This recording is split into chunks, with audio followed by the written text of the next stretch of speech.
Talking About Marketing is a podcast for business owners and leaders, produced by Steve Davis and David Olney of Talked About Marketing. More than 8,000 conversations have taught them something. You can't read the label from inside the bottle. Everyone needs external perspective. Through their 4 Ps: person, principles, problems, and perspicacity. Yes, you heard that correctly. They explore marketing with curiosity, generosity, and the occasional gentle eye roll.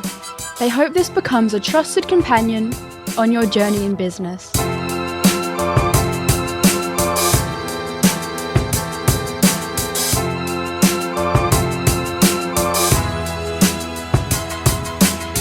David? Yes, Steve. Have you ever right royally stuffed something up? Oh, I have indeed. Out of 10, how joyful was that experience? The day I realised I was not going to finish my PhD, I think was probably... Actually, out of 10, are we going with a high number being really bad or a low number being really bad? High number being really happy. High number being really happy. Okay, so low number being really bad. In that case, I'm going with realising I'm not going to finish my PhD. I don't want to finish my PhD, but I have no idea what I'm doing next. Was a solid 2 out of 10 day. And we'll explain why there might even be a different way of doing that maths as this episode unfolds.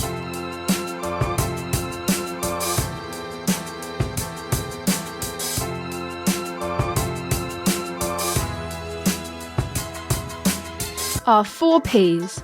Number 1, person. These are insights for the whole person, not just the business operator. Oscar Wilde put it this way: the aim of life is self-development, to realise one's nature perfectly. That's what each of us is here for. In the person segment, we're focusing our conversation today, both for this and the next segment, principles, on the book How to Get a Return on Failure. And it's by John C. Maxwell. It's a book that you kicked into my world, David Olney. Why did you do that? Because I really liked the name, and even though John C. Maxwell is a very folksy American-style author and speaker, I've learnt so much in life out of failing. I like the fact that someone so mainstream had written a book on how failure can be massively beneficial. I'm glad you picked up the folksy bit, because I think I've got a great antipathy towards this homespun round the fire, I'm really good, but I'm not going to say I'm really good-ness that many of these American writers have. It's that wonderful, thing from your writing for LinkedIn about humble bragging, that folksiness. I'm very glad in my American job that I don't have to deal with folksiness with my colleagues or with our attorney clients. With some of these books, and if you listen to this podcast, you'll hear the books where I alert you to this of a very low threshold for it. Again, I think overall, on balance, it's worth pushing through for. Probably 20-25% of the book just made me want to squirm and turn it off, but I promised I'd go the distance. What's he on about? So, in essence, one of the things he talks about is when stuff happens, you shake off the dirt and you step up. This is a repeated image that's used in the book. When you have setbacks, treat them as stepping stones. And in fact, he's got a great little snippet here from his website that I think we might listen to set this up before we go further into the content. So this is from How to Get a Return on Failure. Here's John C. Maxwell. I'm going to read to you what I wrote in the book. It's a funny story. It's about a donkey who fell in a well. Well, here's the story, okay? He fell in the well. Let's go. One day, a farmer's donkey fell down into a well, and the animal cried piteously for hours as the farmer tried to figure out what to do. Finally, he decided the animal's old, and the well needed to be covered up anyway. It just wasn't worth it to retrieve the donkey, so he invited all of his neighbors to come over and help him. They all grabbed a shovel and began to shovel dirt into the well, and at first the donkey realized what was happening, and he cried horribly. Then, to everyone's amazement, the donkey quieted down. A few shovel loads later, the farmer finally looked down the well, and he was astonished at what he saw. With each shovel of dirt that hit the donkey's back, he did something that was amazing. He would shake off the dirt and take a step up. And as the farmer's neighbors continued to shovel dirt on top of the animal, he would shake it off and take a step up. And pretty soon, everyone was amazed as the donkey stepped over the edge of the well and happily trotted off. See, life is going to shovel dirt on you, all kinds of dirt. The trick to getting out of the well is to shake off the dirt and take a step up. And each of our troubles is a stepping stone. We can get out of the deepest wells of our lives just by not stopping, never giving up. Just shake it off and just step up. And then I love this part of the story. The donkey later came back and bit the farmer, who had tried to bury him, and the gash from the bite got infected, and the farmer eventually died in agony from septic shock. And the moral of today's lesson is when you do something wrong and try to cover your ass, it always comes back to bite you. I'm glad we found that, David, because that was an enjoyable little anecdote. It's John C. Maxwell simultaneously at his best and most folksy. So it's really good and kind of uncomfortable, but a really good story that helps get the essence of the message across very quickly, very clearly, with only a little bit of ick. Yes, and this whole concept, what is it? Let's ground it now, this return on failure, because it's there's some different things we're going to talk about in principles, but for now, at a personal level, there is that mindset of embracing failure as an investment, which is why you can get a return on the thing that you've gone through. Just for me, at the time of recording, yesterday was my day from hell. Being a new owner of an electric vehicle, I hadn't realized that the distance it says the battery can take your car gets severely shortened if you're going uphill. And so I got caught short and had to get some roadside assistance to get me to the closest charging station. Very frustrating. But, and as much as I don't really want to share that story, John goes on and on about you got to share those stories, not just for yourself to learn from, but from others. There's a whole lot going on. David, you pick up the reins, the things that are sticking with you at a personal level with this book. What lands? I think the really important thing that lands for me is when you fail at something, the immediate thing is that sense of shame or disappointment or some combination of the two and wanting to hide it. And really, if you give in to those three things, you're going to miss the fact that you just found out something useful, and that is that whatever you did in its form doesn't work. Mm-hmm. But how close to working was it? You also learn, well, there's got to have been a reason why you tried. And that reason might still be valid, and your motivation to try again is still there if you get past the awkwardness of failure. And the critically important thing is almost nobody, lives on a desert island on their own and doesn't have other people watching them or caring about them or wanting to learn from them. For most of us, if we can handle failure a little bit better, then the people around us know it's okay to say they're worried. It's okay to take a risk. It's even okay to fail. And I forget who it was. He talked about a friend of his who he had a son and a daughter, and around the dinner table every night, the first question, the first order of business was, what did you fail at today? And they soon learned that their dad always celebrated their failures. There was only once or twice when he wasn't that happy, and I think it was because it wasn't approached in the right way. But these two kids got to learn you don't hide it, you talk about it, you embrace it, and that's how you've got that fresh mind that's able to look for the goodness in that failure. Yeah, if I remember that bit of the book correctly, the only time the dad wasn't happy is if it was a moral or ethical failure, and they hadn't kind of realized yet that their behavior actually was, off beam morally or ethically. As long as it was just practically they didn't know how to do something yet or didn't have the final tool or skill or experience, no problem. Now we know what to help you get tomorrow.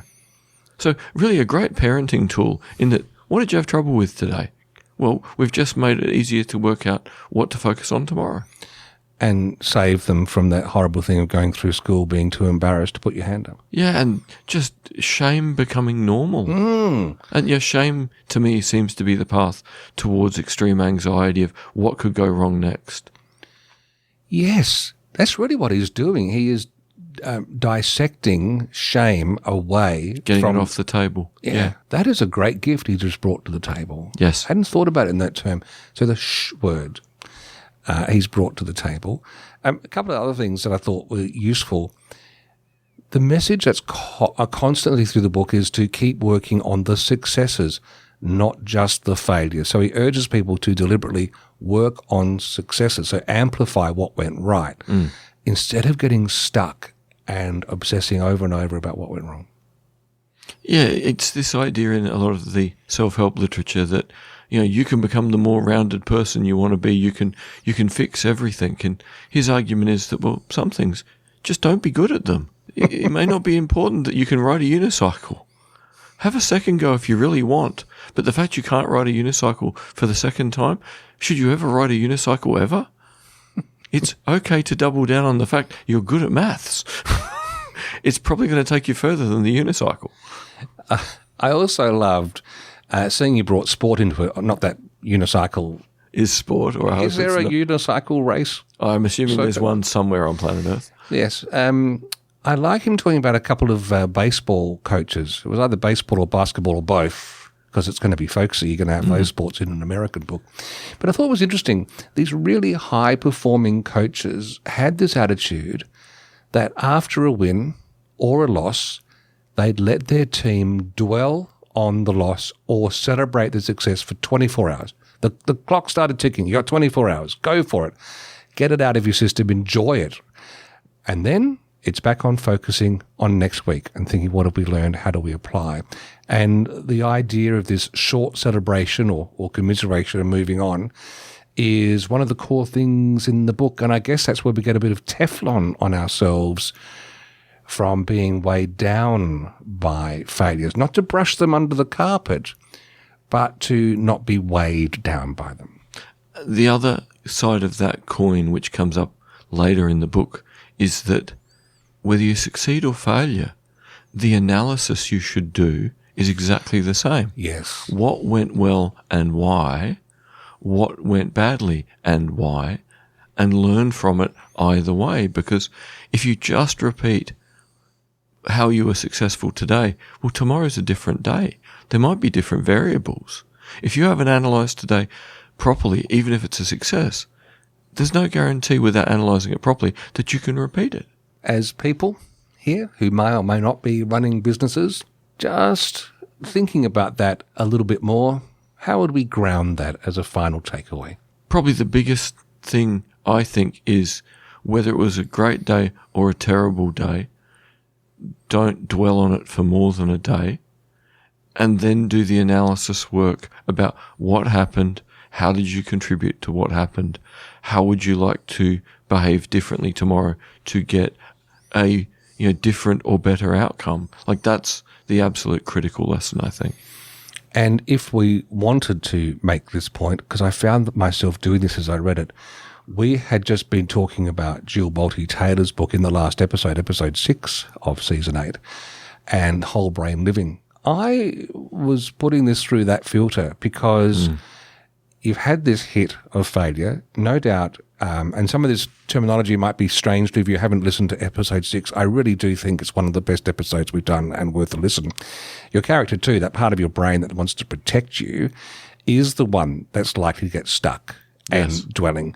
And so what he's saying in different words is what Jill asked for is breathe, take a breath, reflect, and then have a bit of a brain huddle where you go around your different quadrants of the brain to say, right, we've had this reaction to this event that we didn't want. What resources have we got? What things can we do to move forward? I think there's a lot in common here in just using different language. Yeah, we go from essentially a neuroanatomist to a folksy business coach. Yes. And at the end of the day, I'll take the neuroanatomist every time. But I know there's the people who are going to understand the point more clearly with Maxwell. Enjoy next time you're walking your donkey through the country. Know what's in store.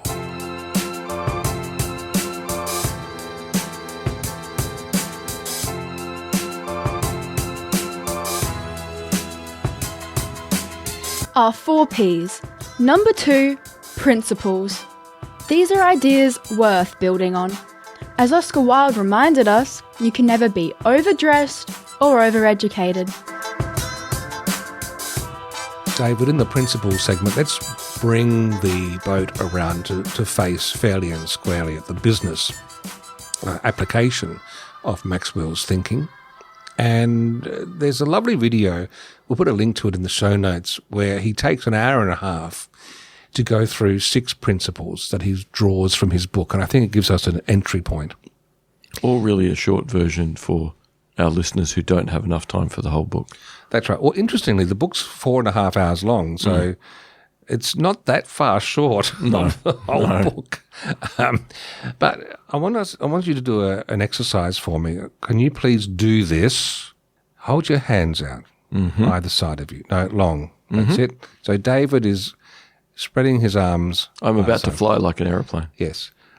Pretend that on one of your arms, I'm starting to push down. Do you think I would eventually have some success?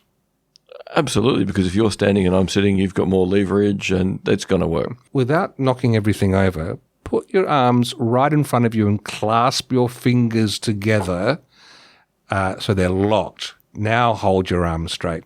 Do you think you'd have more chance in holding your arms up if I was pushing down? I should be able to with 2 shoulders. Yeah. But eventually, again, with more leverage, you're taller, you should still be able to win because you could then use both hands as well. In the book, he uses this example to say, you can relax now, thank you. I feel like a teacher then. He says, Mr. Davis. Yes, you will. We'll just wait. You can go to the toilet now, little David. Oh, exciting. On the floor? No. He says you'll have more chance holding against the force when your both arms are locked together. And he's making the point in a very laboured way that if you keep failure and success together, you have more chance to succeed, because success without failure creates pride, and failure without success destroys resilience. Discuss. I really like it when he uses the words, because the physical exercise is weird. Because if you were pushing one hand down, I would reach across and I would bend one of your fingers backwards with my other hand. Let's focus on the words then. But no, he's absolutely correct. Any time we fixate on something emotional, whether it's a big positive or a big negative, we lose that ability for balance. And when we lose that ability for balance, we normally lose the benefits or the lesson from whatever we're experiencing. The second point that he makes is about understanding good misses from bad misses. So sometimes you miss and it's good, sometimes it's bad. Just before we expand on that, in his prelude to this in the video, he talks about when you've got a great excuse and how that is basically toxic. Let's have a listen to him, Steve, if I remember putting this into the show notes later when we edit. Let's have a listen. Here's a good miss. I tried something and it didn't work, but I learned from it, and so I made adjustments. You see, in good misses, I make adjustments. I make corrections. I tweak it.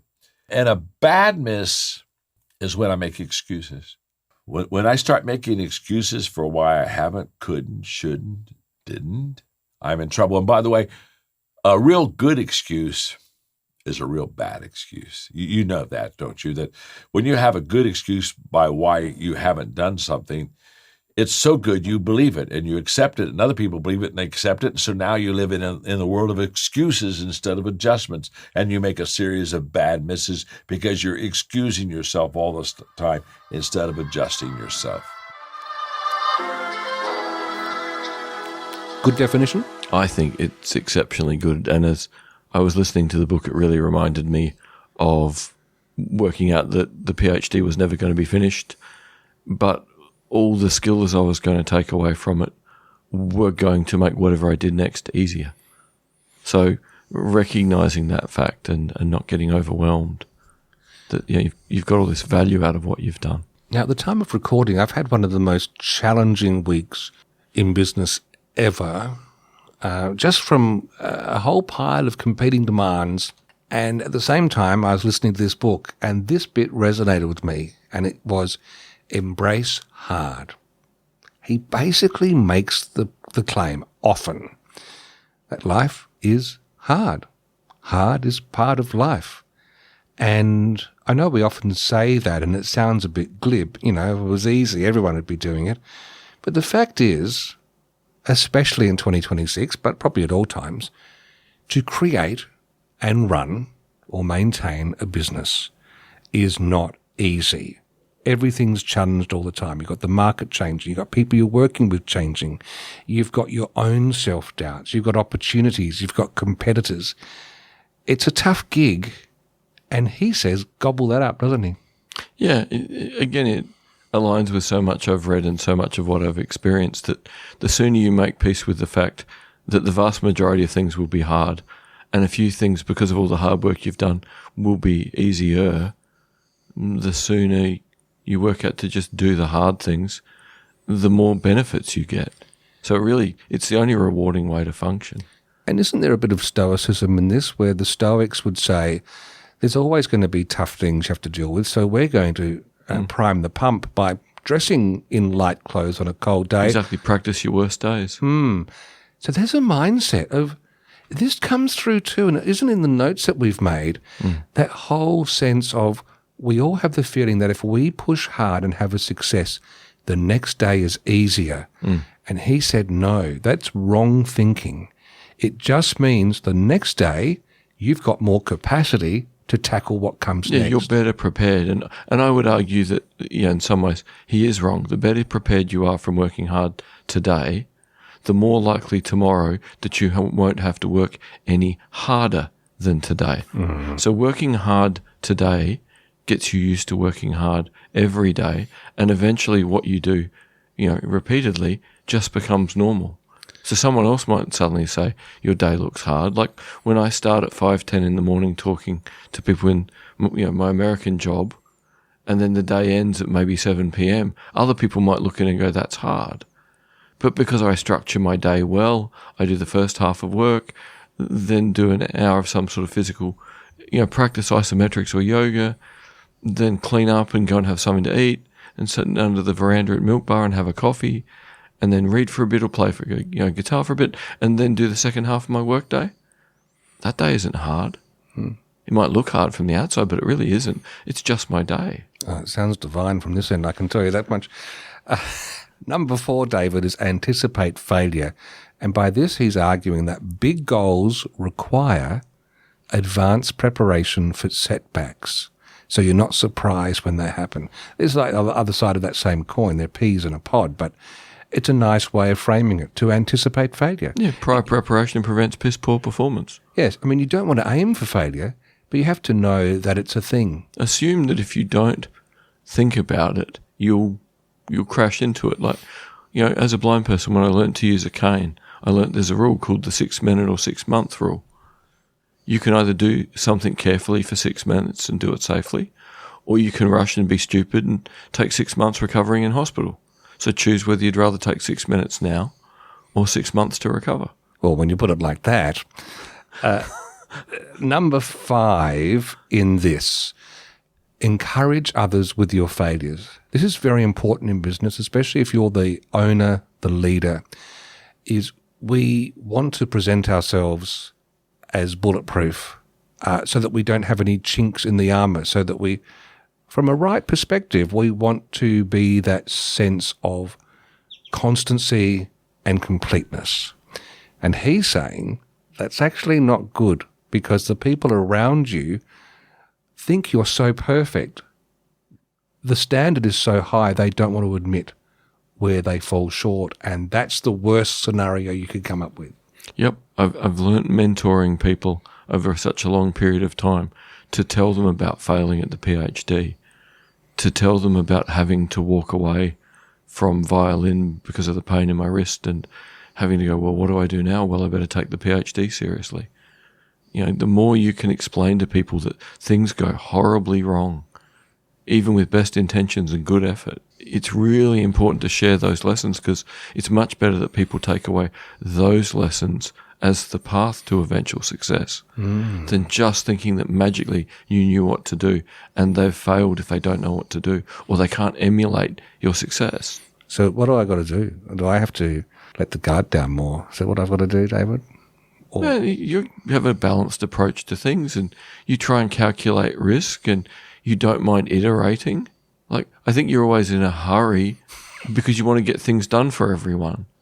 So if anything, you probably thunder ahead when you could just slow and do a little bit more iteration, but it's always thoughtfully from what I can, tell from the outside. Well, let's finish with part 6 of his 6 steps. Understand that the right response to failure brings the greatest benefits. So humility, character, and wisdom, they're the rewards of responding well. Yep. Not much to say about that. That's Not for once he didn't overcook it by writing 400 words. So to finish the principal segment, we want to leave a couple of questions dangling because these are good. I'll put them to you, David, and you can kick them around, push them back. When was the last time you did something for the first time?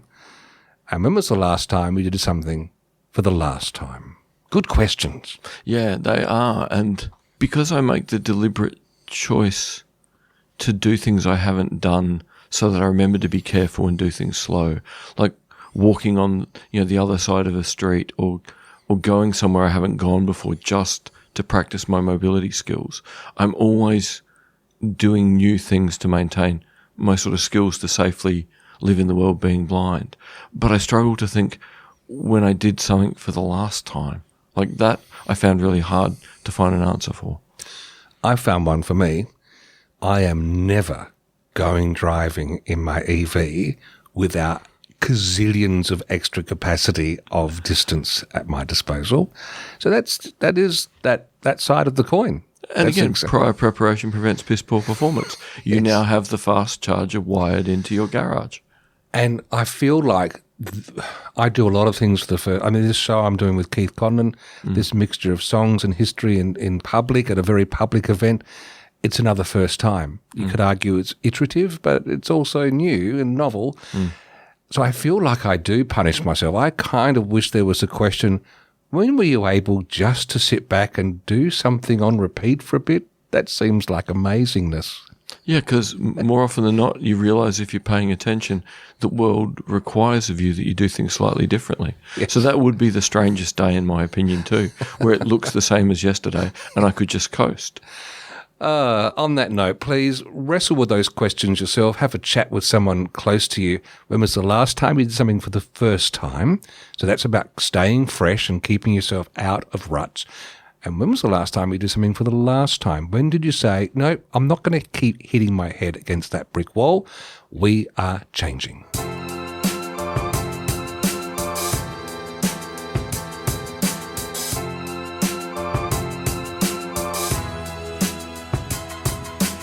Our 4 Ps. Number 3, problems. These are the marketing challenges keeping you up at night. As Oscar said, we ask questions for the best reason possible. Simple curiosity, no hidden agenda, just genuine interest in what's actually happening. In the problem segment, David, it's meta. Gee, I really don't like this company. I only forgive them for being themselves because my AI glasses are useful. Yeah, there you go.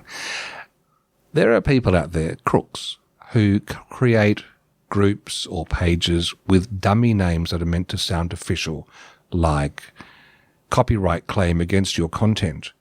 And they send you messages notifying you've got to take this action. It's a phishing scam. They're trying to get you to log in somewhere so they can get your details and go to town on it. Well, I reported one of them and was surprised to get a message back saying, we've had a look and this does not breach community standards. They're charading, David, in fakery, most likely in a phishing scam, and that does not breach Meta's standards. Do they use the Lord of the Flies as their basis for what good community is about, especially the last part of the novel? Well, I have to assume that the metaverse, having failed, they're now just moving it to the dark web. So I think it really is the last half of Lord of the Flies. I was perplexed by this. I actually ran it through Perplexity, which is probably the best thing to do when you're perplexed. And it said, oh, yeah, so here's what they're doing. The email I got was genuinely from Meta's servers, but the partner request it notifies you about is a sophisticated scam. They create legitimate Meta Business Manager accounts with misleading names like Business Partner Platform Program. Why can't Meta's system detect this? Because then they'd have to hire humans and treat them with respect. And they use them to send real partner requests, triggering these authentic notifications.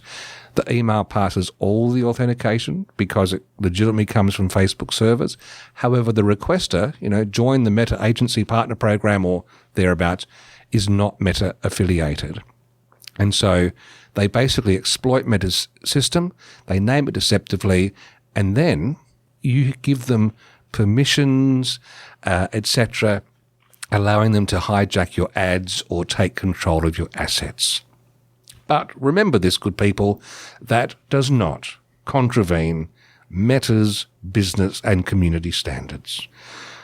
The simple message is trust absolutely nothing in your inbox, in your Facebook account, in your Instagram account. Please bounce it off someone else whom you trust to get a second opinion, especially things that sound too good to be true. Meta is not your friend.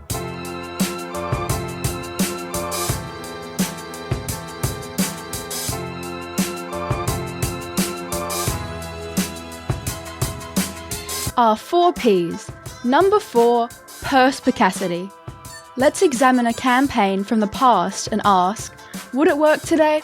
As Oscar Wilde believed, our one duty to history is to rewrite it. So let's see what we can learn. Finally, in the perspicacity segment, you had just said, David, Meta is not your friend. Well, another way to discover people who might not be your friend is if you go to the drive-in and you're a little bit distracted coming back to eat your goodies and you open a car door only to discover it's the wrong car. That's the basis for an old ad from Ford Motor Company. I'm pretty sure it was an American TV ad, not one of ours, from, it looks like the 60s, 70s, something circa around there. Let's have a listen to it, just in case you don't get the full picture. This gentleman's coming back, hopping in next to a woman who's not his partner, next to other people, and getting spurned, even next to a young man who deflects his wrongly assumed amorous advances, and so on and so forth. Let's have a listen. Introducing the 1977 Ford Granada. I'm back, sweetheart. Who are you? Well, Get out of my Cadillac. where's my Granada? Oh, my sweet, my pet. Oh, sorry. I thought this was my Cadillac. Well, it's my Mercedes, you animal! Now, where were we? What are you, some kind of weirdo? No, wrong car. Get out of here. One way to tell Granada from Cadillac and Mercedes is its sticker price. When America needs a better idea, Ford puts it on wheels. So there's the Ford Granada ad. People jumping in and out of the wrong car because, that's not confusing, but you can believe the claims they're making. That's the point they're trying to say. David, would this ad work in 2026? I think if you ran this ad today, you'd have to run it with trigger warnings. Yeah. It would not be well received by anyone, anywhere, I think, anymore. And that's just why?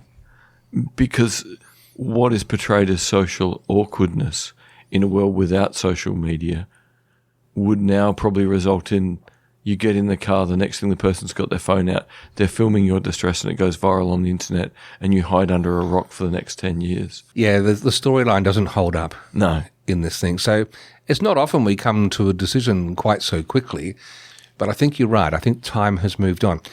Should it have moved on? Should this still work? Social awkwardness should always be forgivable if it's someone just making a mistake. And we've lost something very important by not easily forgiving social awkwardness. Yes. Now this, perfect, because something that Mr. Maxwell does, John C. Maxwell, in the book we've been talking about earlier, he often says the best way to go through life when someone does something that lets you down is to adopt a learner mindset, which takes us back to another book we talked about a couple of seasons ago, judger mindsets versus learner mindset. The difference is a judger mindset will assume you had wrong intentions, bad intentions, or inept, whereas a learner mindset is more curious. See, now with the last book, the judger mindset is typically going to be character 2, going protection, this is horrible, they're being bad, whereas the learner mindset is more character 4, more than likely. Well, 4 or 3, it's straddling there somehow. It's certainly going to be right brain, but I think it's going to be more... It's curiosity. It's curiosity, and it doesn't mind multiple steps and effort. Yes. It's more effort than fun, but learning can be fun too. So character 4 with some 3 involved if necessary. So we got that, and again, listen to episode 6 of this season to understand what the heck we talked about there. But that learner mindset, which Maxwell talks about in the book, would actually make this ad work if we still had that as a society. I feel we haven't. We would rather paint that person's intentions as wrong and evil and mischievous and applying their privilege as a young white man just going from door to door. Doing as he pleases. Yeah. Yes. And we would have a judger mindset instead of a learner mindset, which gets in the way of comedy, which gets in the way of telling human stories. But you can't do all of that in 30 seconds, can you? The world would need to shift quite a bit to get back to be able to take that at face value. Well, the problem is now we do everything in 30 seconds, which is why so many humans are running on judger mindset, because the only way humans can run at this pace is to stop learning and start judging. Judging's fast. Learning takes time. Talking of time, my car's charged now, David. Let's go for a drive. Absolutely.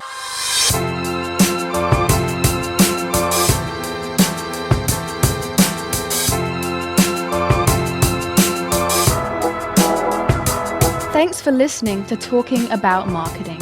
If you found this helpful, please share it with someone who might benefit. And if you're so inclined, leave a rating in your podcast app. Both help more than you think. Steve and David welcome your thoughts, which you can send to podcast@talkedaboutmarketing.com. That's podcast@talkedaboutmarketing.com.